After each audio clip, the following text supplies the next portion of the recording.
BST অফিসের পক্ষ থেকে নিয়মিত ভ্রাম্যমাণ আদালত এবং সার্ভিলেন্স টিমের অভিযান পরিচালনা করে আসছি। আমরা ইতিপূর্বে এই ধরনের অভিযান পরিচালনা করেছি। এইখানে আজকে একটা প্রতিষ্ঠানের নাম মিরাজ ফুড প্রোডাক্ট, যা অবস্থিত মুরাদনগর উপজেলায় পাঁচপুকুরে ইউনিয়নে।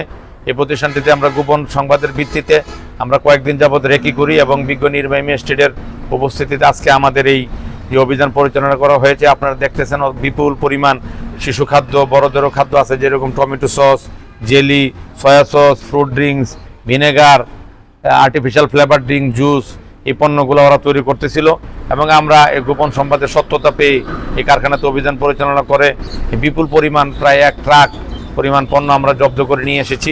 পাশাপাশি স্পটেই ওইখানেই তৎক্ষণাৎ বিজ্ঞ নির্বাহী ম্যাজিস্ট্রেট তার যে বড় বড় ড্রামে যেসব পণ্য ছিল এগুলা ধ্বংস করা হয় এবং এই প্রতিষ্ঠানের মালিককে 3 মাসের কারাদণ্ড এবং 1 লক্ষ টাকা জরিমানারও উনি ওইখানে তাৎক্ষণিকভাবে দণ্ড প্রদান করেছেন। তা আমরা এই ধরনের অভিযান কুমিল্লা বিএসটি থেকে নিয়মিত পরিচালনা করে থাকব।